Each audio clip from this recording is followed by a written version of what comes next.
Welcome to the Partners Podcast, where you get exclusive behind-the-scenes access to entrepreneurs who are relentlessly building real, profitable companies. Join us as we ask them the hard questions so you can take away the mindset, strategy, and tactics that launch them to success. Welcome to another episode of the Partners Podcast, joined by a very special guest today, Cam Vankerkhove, CEO and founder of Real3D Media, that's out in both New York and Florida. And super excited to have you here, Cam, today. Love for you to just go ahead and introduce yourself and where you're taking this agency. Absolutely. Brennan, thank you for having me. Super excited to be here, be part of the community. You guys are doing just wonders for the real estate media world. So Cam Vankerkhove, owner of Real3D Media. We're based out of Rochester, New York, which is a small city about 6 hours north of New York City. If you're familiar with the Buffalo Bills, we're the city to the east of Buffalo, about an hour from Buffalo. I started my company as a solo real estate photographer. For those familiar with Eli Jones's Community Real Estate Photographer Pro, got my feet wet in that course and really owe a lot to him for changing my life and being able to learn so much about the industry. So started there as a solo photographer, was able to scale up. That was back in 2020. Joined ACRE a couple of years ago, and that's really been able to allow us to scale to the next level, build a team, build our systems out, learn sales and marketing on a higher level, and really build a true agency. So very, very excited to be here. I was telling Brendan before we jumped on, I'm an open book. So whatever questions that you guys have or want to ask, feel free. Happy to help out. Awesome. Well, you've been through quite the journey. You started off solo. How long did it take you to go from solo to start building out your team? And what does it look like now? Like how large is your team? And what are the roles that you have within your agency? Yep. So started solo in 2020. I'd say 2 years I was a solo photographer. And then I hired my first employee, which is actually my brother, Keegan. He was my first hire. Shortly after, I hired his best friend, actually, Carter. And this is myself, Keegan, and Carter are kind of our leadership team now. Fast forward to today, we have a team of 7, including our VAs. So we should end this year in the 600 to 800K revenue range, depending on how busy things get in the second half of this year. And our goal for next year is to be at that 100K per month mark and be a 7-figure agency next year. So that's kind of the makeup of our team. I have myself at CEO. Carter kind of runs our operations. Keegan runs our creative side of the business. And then we have 2 full-time creative specialists and 2 VAs that are helping us as well. So that's kind of the makeup. Very cool. Sounds like you're building quite the team already. And something that really stood out to me is a level of discipline that Keegan had, like as a professional bodybuilder. The first time I met him, like I knew he was a fun guy, but I also knew that he was super stoic and disciplined. Can you tell me, and you're also someone who takes health and fitness fairly seriously. From when I first met you, I noticed that. Can you tell me about how that has translated to your business success and, why that's important to you and also Keegan? Oh yeah. I mean, fitness is everything to me. I've been consistently in the gym for probably a decade and a half now. I started working out when I was like 14, and ever since then, it's just been part of me. It's like an identity. And I was actually just having this discussion on my podcast with another guest about how fitness translates into every other area of your life, especially business. When you are dialed in, your health is dialed in both physically and mentally, you're just on a different level, and you're able to operate as a leader, as a business owner, just so much more fluidly. And I know for me, I'm the best right after a hard workout. My mind is clear. I just went through a really tough workout, and I feel like I can tackle anything. So fitness is something that I take extremely seriously. It's blocked out in my calendar every day. And same with Keegan.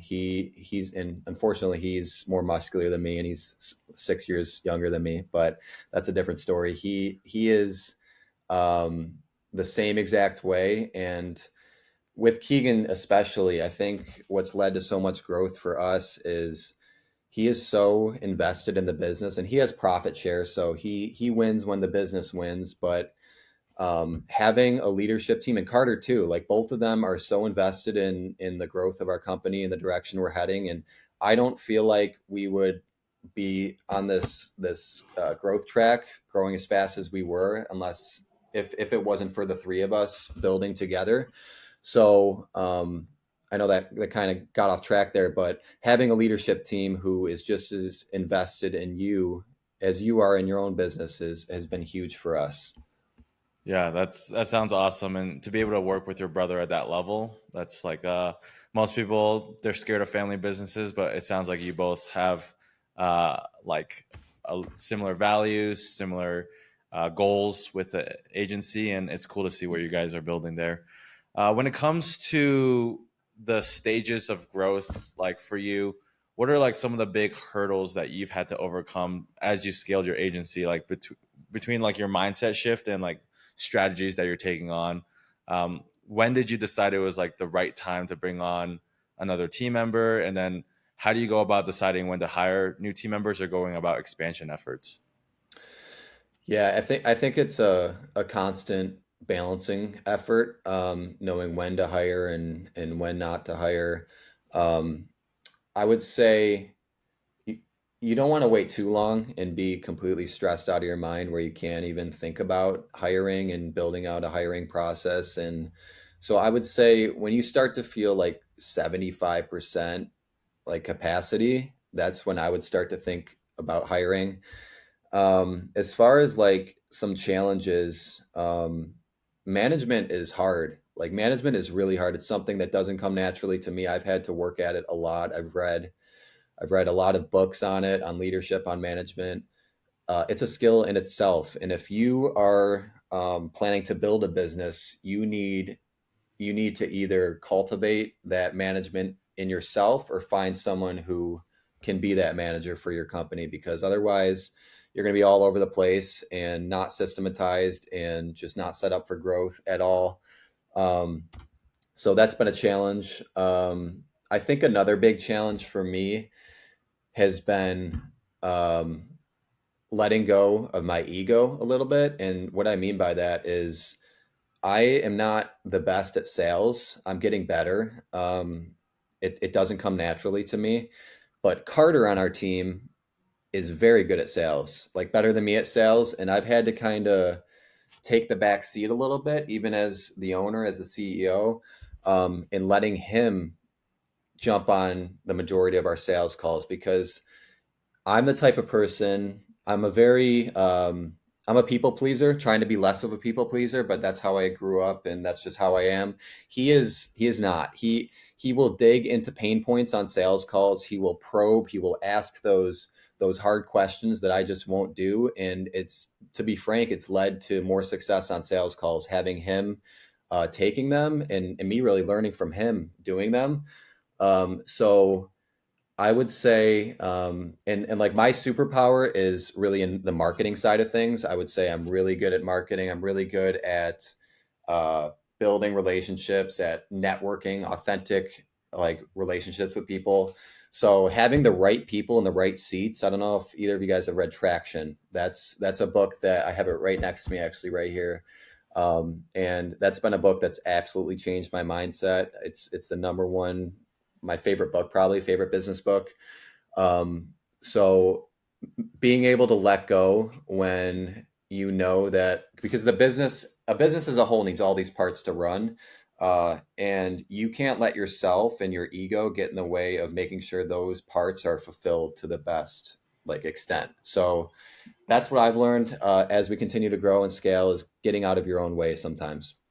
Yeah, absolutely. That resonates with me a lot because I'm someone as as a founder, as an entrepreneur in my past life before starting Aerial Canvas and joining this industry, I had my experience, right? And um, like I was someone who always wanted to figure it out on my own, and then I realized that if I could just hire the people that knew it already and that have been working on it for years, like for instance, Sean at Aerial Canvas is our creative director.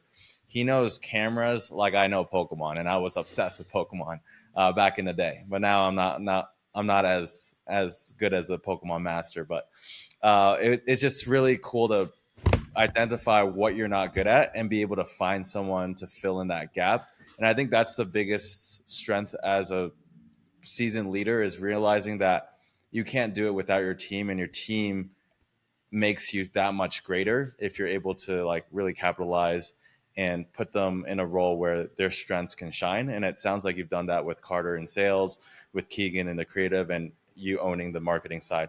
With you specifically on the marketing, I've seen you start a few initiatives in the last year or two.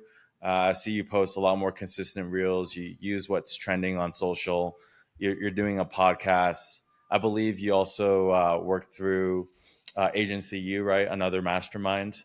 Can you tell Mm-hmm. me about that process unfolding and what you've learned from it, and like some of the, I guess, the challenges that you faced while getting your feet wet and also doing it more consistently, all the way to the results that you've seen? Yeah, absolutely. So so much of our growth over the past year has been through Instagram. Like Instagram has absolutely changed the game for us. Um, so in my mind, if something's working really well for us, why not absolutely double down on it? And I think that's what we're in the process of doing, content wise.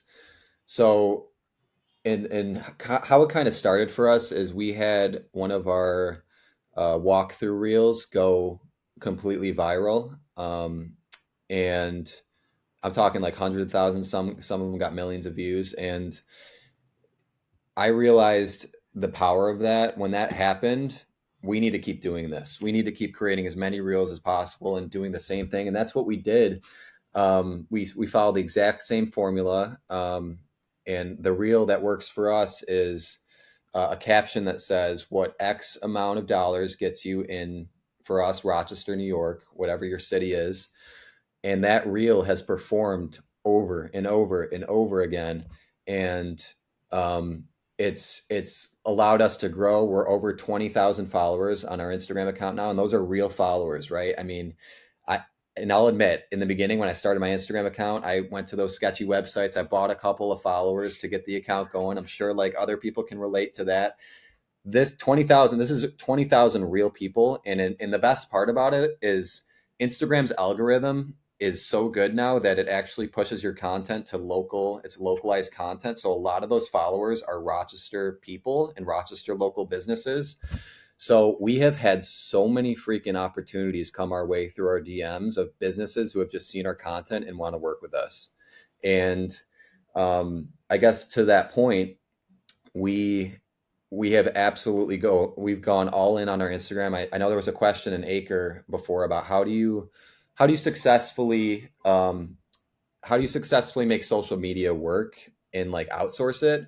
And my answer to that question was kind of backwards. I'm like, we don't outsource it. Our leadership team spends every week like an hour dedicated to our content and how we can improve, what's working, what's not working. And because we know that is our number one marketing machine right now. Our Instagram is fueling the growth of our business. So I guess the value that people can pull from that is keep trying stuff, and don't just put out vanilla content just to post. Like find things that work for you and then double down on it and keep doing it. And that's what's led to the growth for us. And then on the podcast side of things, I started a local podcast a couple months ago. And I did this for a couple reasons. Number one is the networking side of it. The people, the relationships I'm building, just bringing people into our studio and them seeing like our cool office. There's that whole part of it. And then being able to get content out of it for both Real3D's page and my own personal brand that I'm starting to be able to build up. Being able to become a better communicator, learning how to present myself and just becoming a better communicator.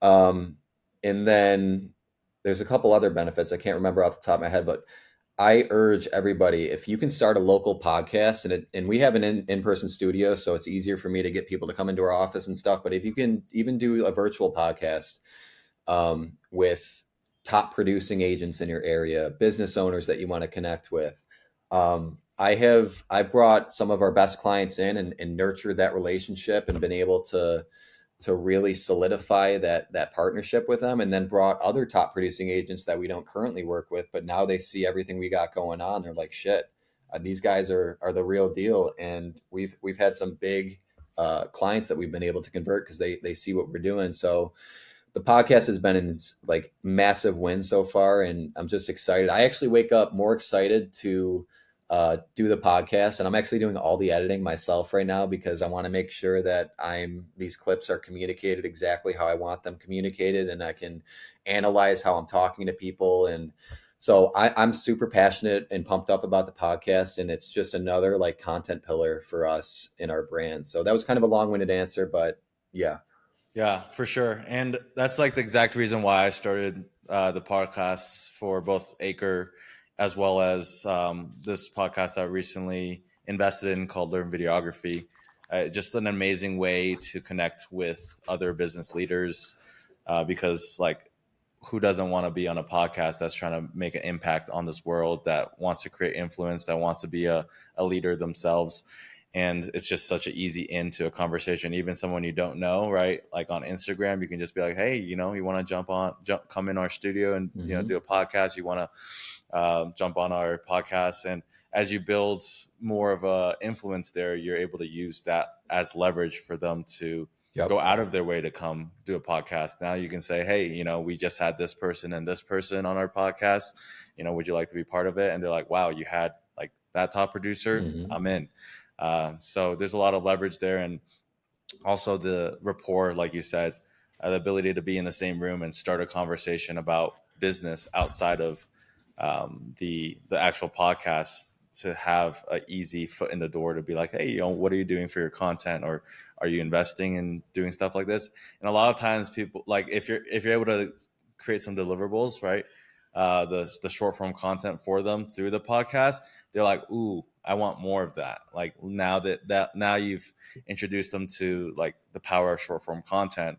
Whereas like there's very successful business owners that just never dabbled in it because it's not crossed their mind. They've been successful for so long, they don't need it necessarily. But once they've tasted it, they're like, I want more of that. So can you tell me about like how you've been able to use a strategy like that to actually translate to deals, and like tell us a story about the deals that have translated from your podcast? Absolutely. Yeah. And so many great points you just made there. And I think one important thing is my podcast isn't just for real estate agents. Like the way I'm branding it is for entrepreneurs in my local market. So, and that means having top producers on. Like that's how I start. A lot of the first episodes were top producing agents, our clients. But our goal as an agency over the next like 3 years, we want to be a very well-rounded agency that's not just reliant on real estate media.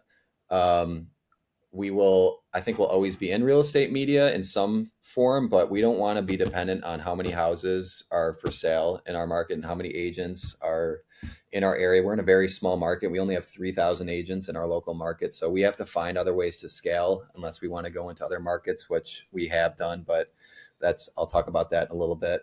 What we're really focusing on right now is content, because we have the skills and the team that can fulfill very high level content. And we know that so many businesses in our local area need good content. So yeah, the relationships I've been able to build on the podcast.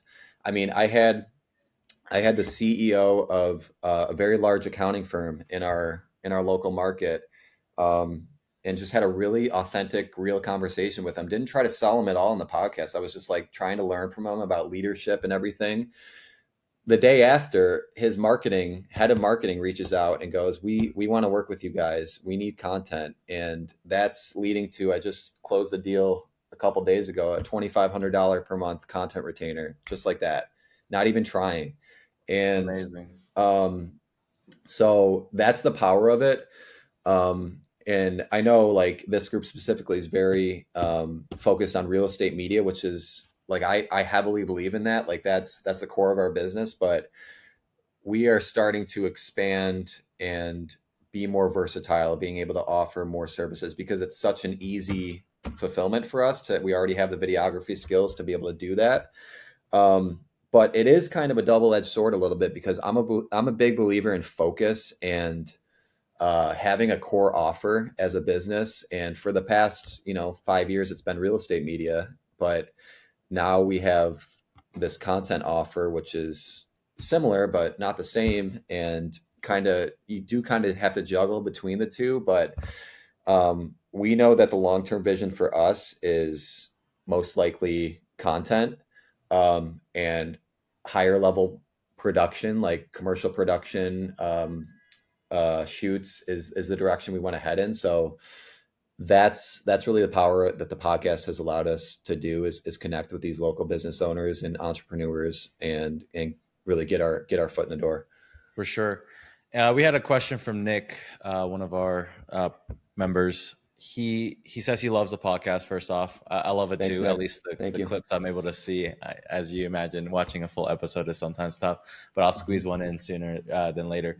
When it comes to timing, right? How did you time launching this podcast? Like, when did it make sense for you in terms of resources and the allocation of I guess your time, most importantly, Yeah, because you only have yeah. so much of it. Yep, that's a great question, and it took a lot. Like I'm going to be honest, it took a lot to get it going. The studio itself took months to set up. I probably invested $15,000 into that podcast studio alone, um, and then the coordination of finding a workflow and setting up all your stuff on Buzzsprout and getting a channel going and all this stuff. It's a lot. And by the way, if anyone wants to start a podcast, I'm more than happy to like walk you through everything that we do.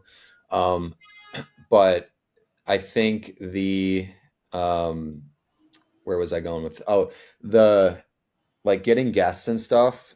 That's something that is a whole thing in itself. Like what I did is I recorded I think 4 episodes before even launching the podcast. So I had a queue up and the way I do it is I just every weekend I reach out to more people and just start the conversation of, hey, this is my podcast. Would you like to be a guest on it? So that I have a continuous pipeline of people always coming in. And in terms of like the post production workflow, like I said, I'm still editing it myself right now, which is fine for now, but eventually I'll probably be outsourcing that. I'm creating the thumbnails on Canva. I'm creating the show notes and all that. So I'm doing a lot of the heavy lifting, but I want to learn it myself before outsourcing it.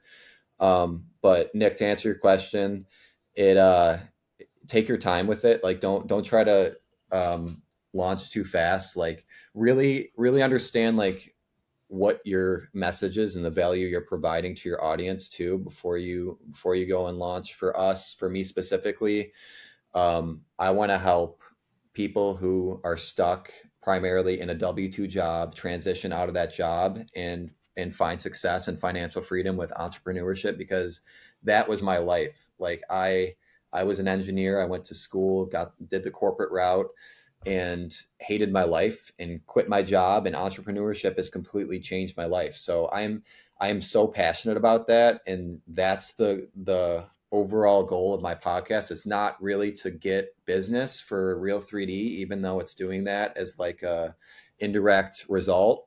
It's to spread my message and help people. It's to help people. So That's my biggest advice on the podcast front. And like I said, feel free to shoot me a DM or text or Slack me in the ACRE chat, and happy to help anyone who wants to really get it rolling, because it is a lot to start one up. Yeah, super appreciate that, Cam, and your generosity there. And that message really resonates with me. With like anything that you do in business, two parts, right? One, you got to understand your why and like the motivation behind it, and that needs to trump all the how and what. Because if your why isn't strong, you're gonna get so bogged down with the what and the how and the technicals and, oh, I gotta do this. It feels like a chore. If your why isn't strong, then you're going to most likely fail. Like if you don't Yeah. have a purpose behind what you're doing, because I can tell you more often than not, the podcast that I'm doing between the Partners Podcast and Live Videography, I'm just like, oh, I got to meet another Mm-hmm. creative and talk to him and ask them these questions on a day I don't feel like it. But then I look back on like, okay, what am I doing this for? It's not just to make money. It's not just to translate that to business, but I'm looking to inspire other creatives and other business owners in this space to do way more with their agency, just like I've been able to achieve that level of financial success and also freedom by scaling out the agency and doubling down on making these connections and building out this network. And I wanted to do that for everyone else. And so the second part that really stuck with me is that you're taking the time to learn it. A lot of people, they get big enough as an agency owner, they just start throwing money at things, and they're like, oh, let's do that. And you think that throwing money at something is going to solve the problem, but what ends up happening is you don't really understand the actual, like, what it takes to make it successful. And you'll be blind sometimes to hiring like your best option, and you can't even qualify if that option is good or not. And that's happened with people I've hired, whether like I've hired people into my sales team that 2 3 years later, after I continued to invest in my own sales skills, I'm like, they weren't really a good fit. And if I had invested in my sales skills earlier, I could have identified that and not wasted, at this point, probably hundreds of thousands of dollars on a sales team that I hired them. They had the wrong motivations. They had the wrong, like, I guess, mindset around the business. And it's cool to see that you're extremely hands-on as an entrepreneur.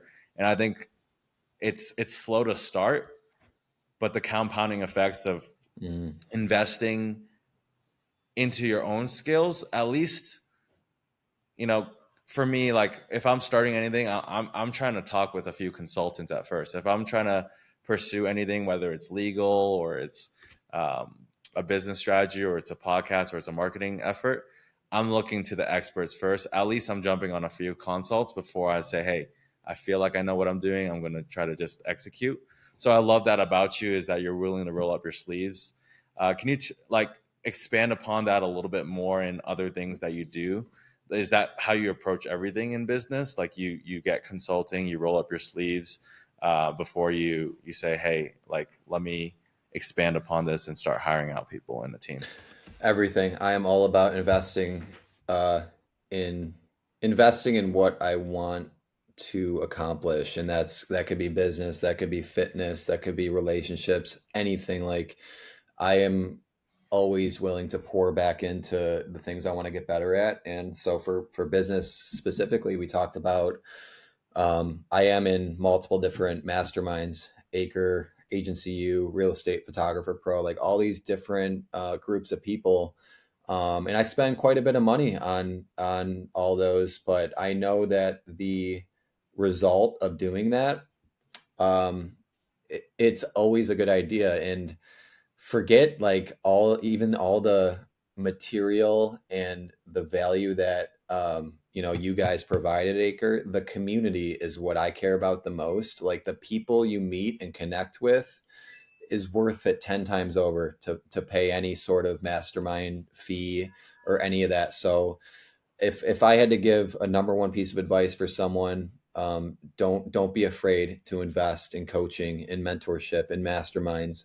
It will it will cut the learning curve down, more than you even know. Like, the things, Brennan, I've learned from Acre, um, that have just completely changed our business to be able to allow us to build systems, to increase our revenue, to build a rock star team. Like it is invaluable stuff, and you just can't get that from YouTube University or searching online trying to find the answers. Like spend the money and just get in the group of people who are doing it at a high level and learn from them just like that. So to answer your question, yes, I will always invest no matter how much success and growth I have as an entrepreneur, how good of a physique, how good my health is. There's always things that you can be doing better and investing back into yourself. So 100%.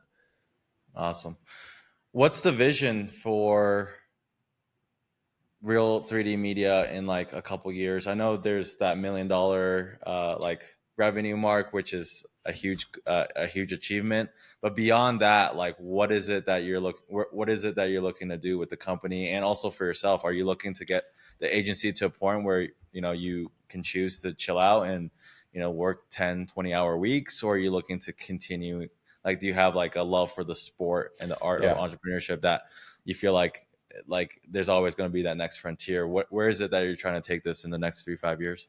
Yeah, absolutely. I'll answer that in 1 second. I just want to answer Vincent's question so we don't get it lost here. Oh, He's no talking worries. about personal brand and business brand. What's the importance of doing this?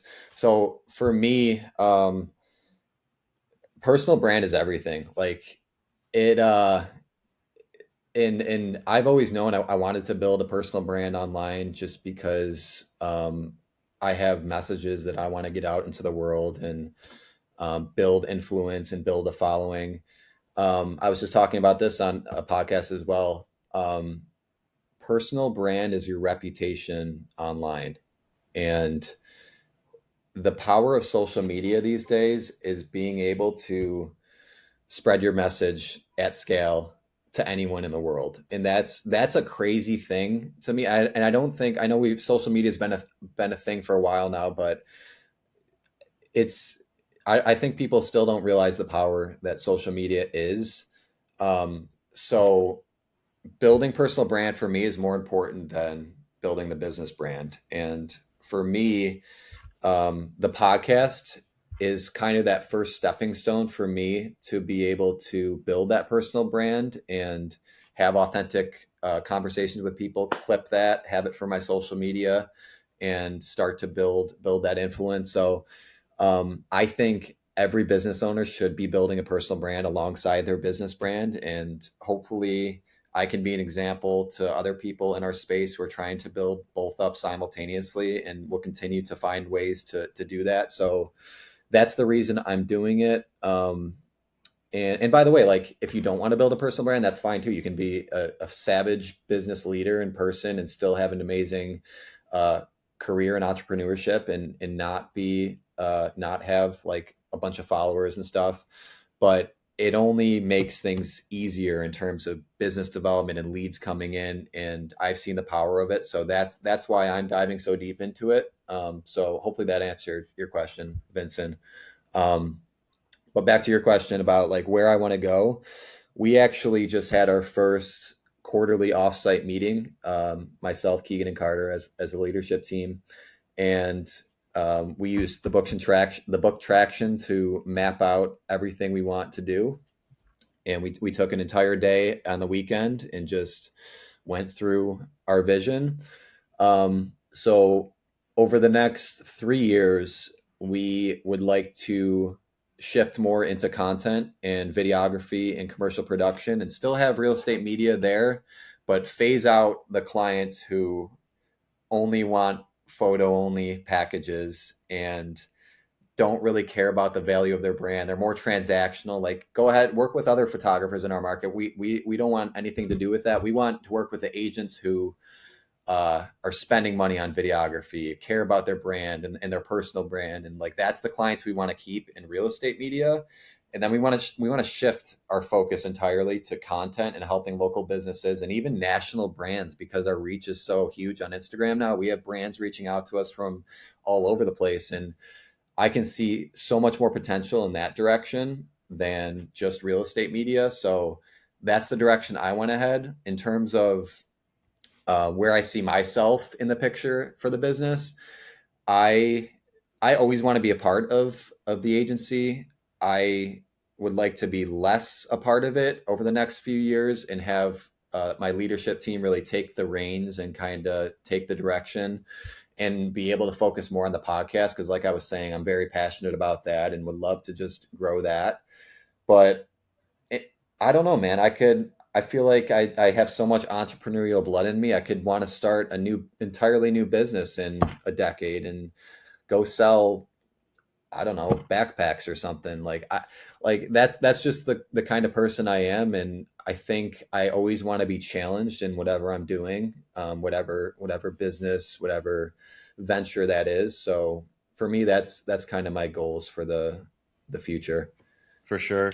And reminds me of like business. For some people it's like it's a chore, it's something they're not familiar with, but for entrepreneurs like us, it's a game, right? It's a game that Mhm. we want to keep playing and we never get bored of, because we always know there's like a next challenge, a next frontier, a new product, a new service that we can build and get behind. So super cool. And what you said about the personal brand also really resonates with me as well, in ways that I never thought was possible. Like even now, like I have people coming through randomly, like some dude from middle school that I didn't even remember. It's just like, dude, I've been following you on Insta or on your Facebook for the last couple of years. Looks like you're extremely successful, super cool. You know, I'd love to catch up and meet for lunch or just to grab a coffee. And he was coming through Medellin, Latin America. I was it's like my some dude in middle school who actually I wasn't even friends with. I didn't like the guy, but we've changed a lot since then.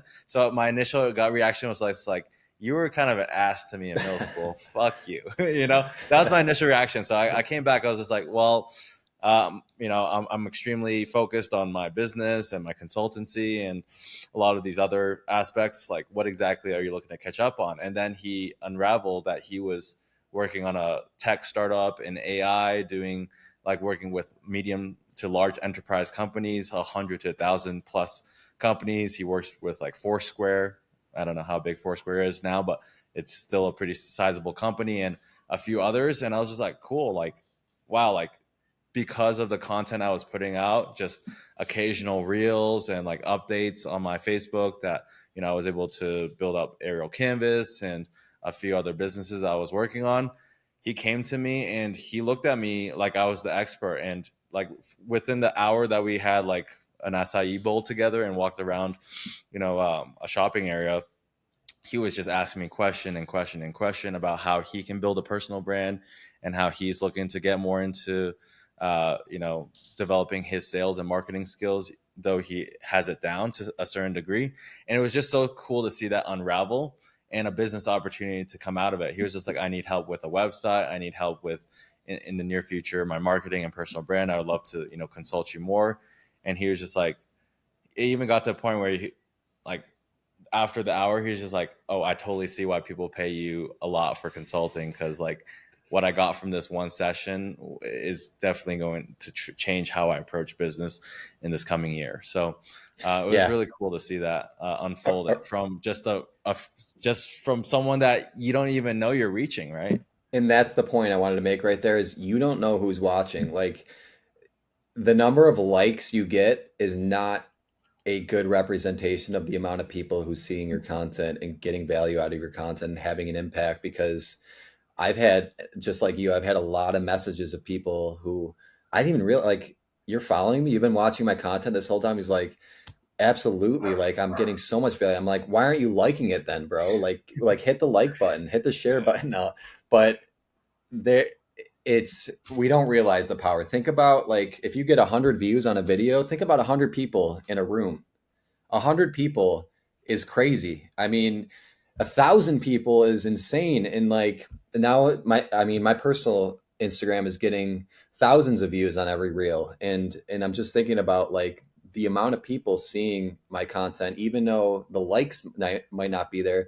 And by the way, like I'm a culprit of that too. Like I don't always like people's content. Like if I see a Hormozy video that completely changed my perspective on something and I forgot to hit the like button, it still had a huge impact on me. So not getting discouraged that you're maybe not seeing the engagement you want when there's so many people out there who can be getting value from your content and you don't even know it. Yeah. I wanted to touch upon like the resource again when it comes to like time and energy and capital that you have to put towards building a successful podcast. Like for those who are looking at wanting to start a podcast or to like really double down on their personal brands, like how do they get started? And if they wanted to go all out like you, set up a studio, like mentally, what did you like appropriate as a budget and time? Like, did you say, hey, for me to do this successfully, I'm putting 25K towards this just for the first 8 episodes and the studio, and I'm going to be investing like 8 hours per episode to get that dialed in. Like, did you actually budget for it, or did you say, hey, I'll figure it out as I go? Yeah, I did budget for it. And I would say um, if you're still shooting and you don't have a team yet, this isn't to say that's not possible, but if your capacity is tied up with clients, like clients come first. Like you gotta build your business and build your clients and make sure you have that revenue coming in to, because you got to eat, right? So I was to the point where my team was handling a lot of stuff. Like I'm not completely phased out of the business or anything, but my responsibilities now can be done in shorter blocks during the day, shorter blocks of time. So I had the free time to take my time and think about, and I watched a lot of YouTube videos on how to set up the studio and how to production wise, how to run everything. So I would say if you um, if you feel like it's overwhelming, um, it will be overwhelming. But if you're still shooting, it's going to be tough. You're going to have to spend time on your weekends and evenings really building it out, I would say, because during your days you're just going to be too swamped with stuff to really get it to a place where it's ready to go. So but again, that's where like I can come in and help and kind of give you exactly like what you need equipment wise, like how I do things, how I book guests, how I run things, post production, and all that, so that you have the information. You just have to execute it on time when you have the time, if that makes sense. That was kind of a choppy answer, but Yeah, hopefully that made sense.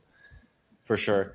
It sounds like you were intentional about making sure you had the team in place and that you were budgeting the time and resources for Yeah. both the studio setup and also to get the guests. Like this isn't just some like thing that you moonlight. It's now become No. part of your routine, part of your workflow on a weekly because you've seen the value and you're looking long term. I think the most important thing about building a personal brand and uh, 1 second. I think my camera just crapped out. There we go. There we Yeah, go. we're We're good. lagging a little bit. I don't know if I think I'm the most lagging. important thing about building a personal brand is that it's a long term journey. It's not something that you spend 3 months cranking out content and you all of a sudden have a personal brand. Yeah, you might have made an impact on people that are looking at your profile for the first time, but like when it comes to the relationships that you can build long like and the connections, it's it's the infinite game. It's a Yeah. long journey. There's people that were watching my stuff for like 3-4 years before they reached out to me and like, where have you been? I admired you in high school and I looked up to you and you didn't even think about saying hi until today, and it was just super cool. And then some of the most successful people I met, I knew in high school, are reaching out to me saying, hey dude, I've been watching your stuff, been seeing some of your content. You're like a pro at business, right? I would love to like consult you. And like one of these people, like her name's Lena, and she's in Y Combinator. She graduated from MIT and Harvard, and she's like chatting me up randomly on a weekend saying, hey, what do you think about buying in San Francisco? I'm looking at buying this house.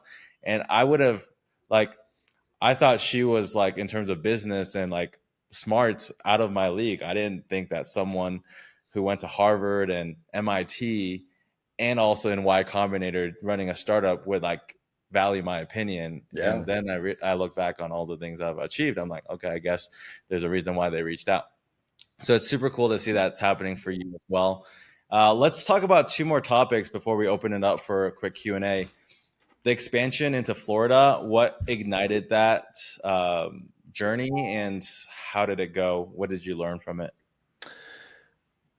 So Florida is all right. So the reasoning for it was wanting to scale the business outside of a 3,000 agent market, right? Wanting to scale the business and into a bigger market, and picking Florida just because I love the state of Florida and just wanted to start business down there. Um, in terms of how it's going, I mean, it's going. It's tough. If I'm being completely honest, it's tough to not be boots on the ground when you're trying to start up in a new market and being able to have face-to-face conversations with agents and make those crucial connections that are so important when you're trying to start. Because we're starting from scratch, right? Like our Real 3D doesn't mean shit down in Florida when all of our business is in New York. So we have one contractor photographer down in Florida right now who's, to be honest, he's doing everything. I mean, he's shooting, he's doing editing for the videos for us. So it's basically him running the business, and we give him 50% of each shoot, basically. So I mean, I'm not personally putting a lot of energy into it right now. That's not to say that we don't really push to expand further into Florida down the road, but I know for me right now, my best use of time is growing what we have here in New York. So I think it was a big learning lesson that you can still scale, and you don't have to start in a new state. Like, um, sure, there's plenty of people in our real estate media industry who have done it. Brad is a great example. He's building a monstrous business across the world really now. So you can go that route. And I really like the analogy that you did, Brendan, on one of the last calls with like the spectrum of where you are on the real estate media thing, and like ACRE being in the middle with vast media. And I would say we're in that middle range too. So um, we know that we want to be more of, like I said, a full circle agency who can provide content and videography services and not just be just real estate.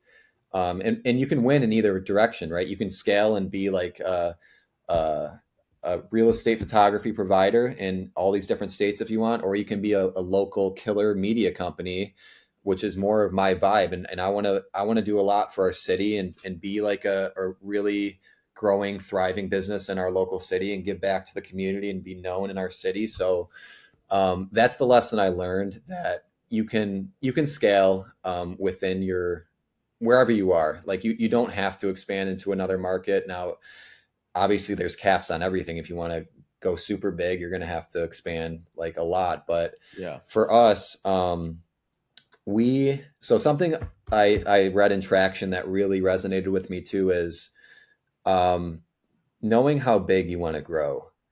And for us, like, all right, I'm a huge fan of Alex Hormozy and $100 million everything. Like, and I think a lot of people are attracted in thinking they need to build $100 million company, when in Traction, they're like, would you rather have a $10 million company with similar profit margins as a $100 million company and have 10 times less stress? And I'm like, that makes a lot of sense to me. And I'm like, so we made our 10-year goal, 10 years to 10 million. If we can build an 8-figure business with slow controlled growth over the next decade, man, I'll be a happy man. I have no desire at the moment to build a 9-figure agency.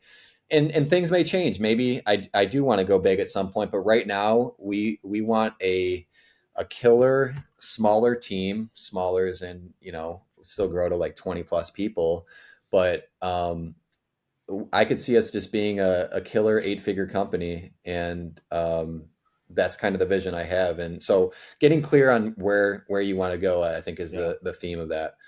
For sure, that strikes such a strong chord because bigger is not always better. And I learned that firsthand. Like when I scaled out Aerial Canvas and I brought on all these new employees and new management, had to manage more personalities. It Yep. was chaos. It was to the point where, we had disagreements and like drama and sexual harassment complaints. Like I'm just like, what's going on here? Like I thought this was gonna be great, getting like 100 people, less problems, but it was 100 people more problems. So there's Yeah. definitely a balancing act on how fast you can scale. And like you said, with the expansion, we expanded into Salt Lake City and LA and San Diego and Sacramento. And out of those 3 or 4 efforts, 2 of them kind of worked out. Sacramento and San Diego and SoCal are still humming and going, but in terms of like what we had to put in versus like what we actually got out, throwing money at it wasn't solving anything. You really have to have someone you see as like a partner there that's helping build the company in a very similar way that you built probably your original city. Because it takes that boots on the ground handshake, Yep. type relationship to really get people behind your brand, and also finding the right person to represent you in those cities. Because if you have just a Joe Schmo, who's like a contractor, does he really like exude the culture and the excellence of Real 3D Media that you have with Keegan, with Carter, with yourself in Rochester, right? Mm-hmm. Yeah, So and we're seeing that too. And the guy we have in Florida, he's great, super nice guy. Is he the caliber of like what we are here? No, he's not. So I think a decision eventually has to be made on if my he's part. watching, it's a challenge to him to become, There it uh, is, yeah, exactly. And everyone challenge. can always get better. But yeah, so many good points there about scaling and just knowing that you're right, bigger isn't always better. So huge lesson there. Yeah. The last question I want to touch upon is your amazing office. I saw the tour, the walkthrough reel of your office with that was awesome. The one Thanks, that you man. guys like had all the people in place doing the different actions. Hmm. Super cool reel. Uh, Tell me about like the mindset and the process behind making that big investment. Because for me, I recently downsized my office out in San Carlos. Like at one point, we were spending 20K between 3 offices in San Diego, and we had like a super office in San Carlos where we combined 2. But yeah, people weren't coming in as much as we thought, and we'd much rather bring the production to them as well. Hmm. So for our reasons, we're sprawled out like within San Francisco Bay Area. Like we serve like a 2-hour radius. We have shooters like an hour north, an hour south. So it was a challenging decision for us to scale down, but you scaled up. What was the like mindset and the thought process behind building out the office and scaling up from there? Yeah, I have a lot of thoughts about the office, and we were talking before we started recording.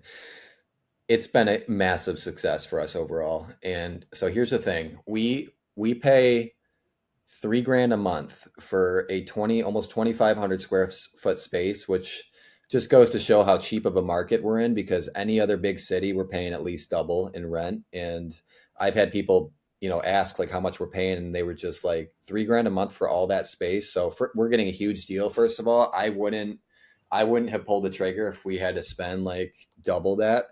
um, but so here's all the benefits that it's allowed, like having an office space. Number one is being able to collaborate with your team in person and not on Zoom or Google Meet, which is fine. Like it gets the job done, but there's something about face to face in person meetings that there's just more energy. There's more, you can feed off each other better. I just like it so much better. So we have dedicated meetings every week in the office.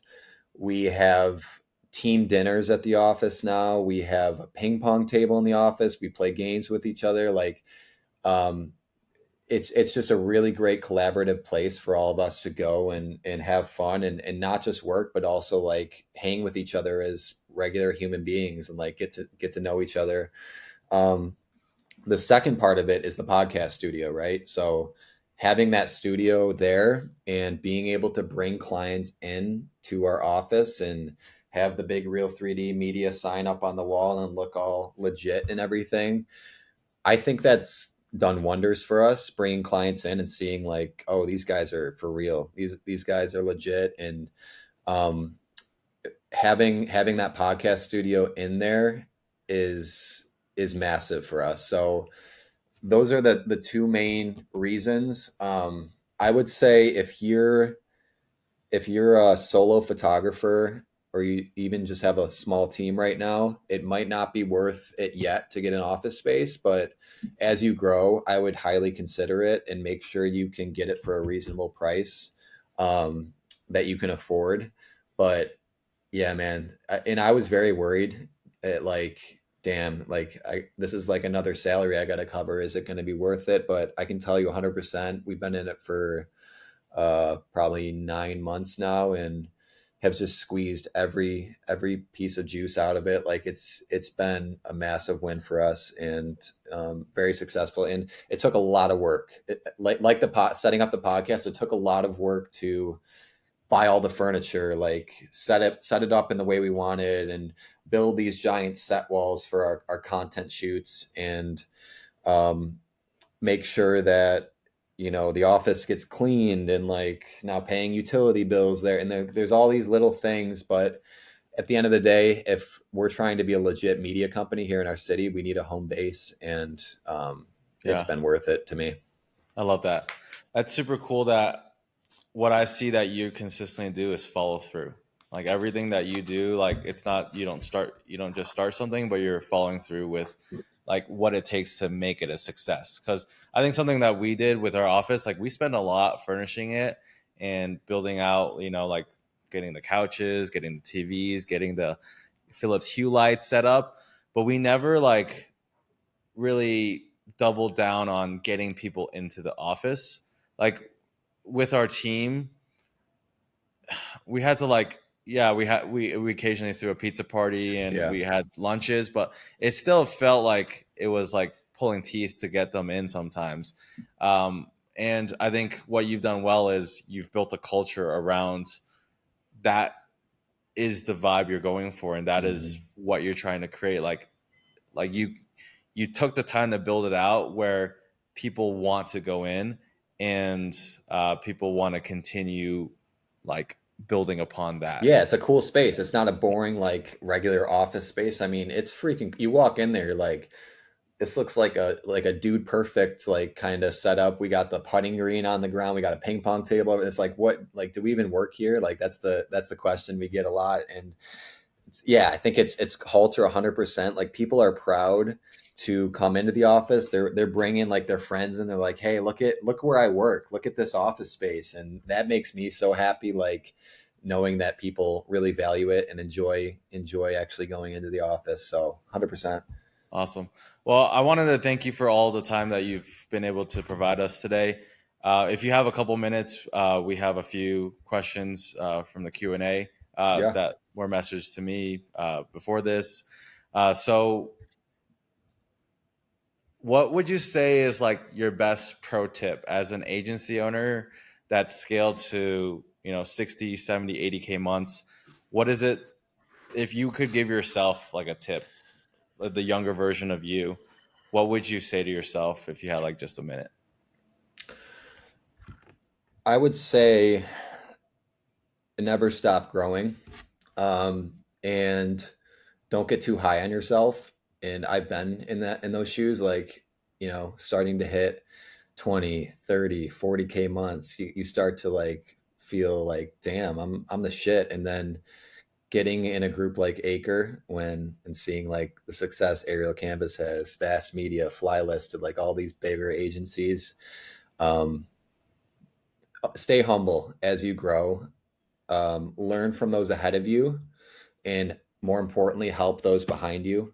Put the rope down for people. I know for me, I appreciated the people who I looked up to who were transparent with uh, their revenue numbers and like what they're struggling with and like how they actually built what they built.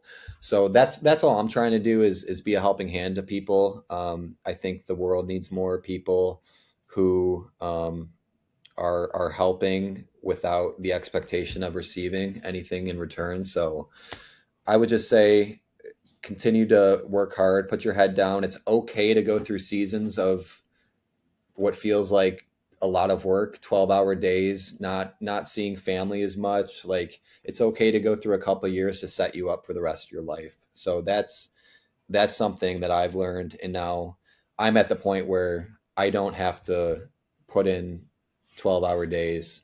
I'm able to have more work-life balance because I put in the work in the beginning, put in that potential energy, which is now feeding me. So that's the advice I would give. Never stop learning. Just keep working hard, and just hone your skills. Read books, listen to podcasts, uh, listen to coaches, get mentors, get in masterminds, all that. Love it. Well, I think that's a great note to end on. Thank you for taking the time, Cam. You're super valued in the community. I see you as definitely one of the business leaders that people need to watch in the next coming years. Like, you're doing big things, and I think the most beautiful part is you practice what you preach. Like, everything that you talked about, I've seen you do firsthand. And there's a lot of gurus out there or agency owners that talk a big game, but I'm like, dude, but you haven't done anything with your Instagram, or you haven't actually built a personal brand at all, and you're doing all of the above. So kudos to your success, and excited for your business journey to million and beyond. Yeah, thanks, man. And I appreciate everything that you guys have done for me along the way. And again, anyone listening in the community, feel free to hit me up anytime, Instagram, Slack, whatever. I'm always here to help. I try to make the time to answer everyone. Pro tip, don't ever ask someone to pick their brain. It's just not a good phrase to use.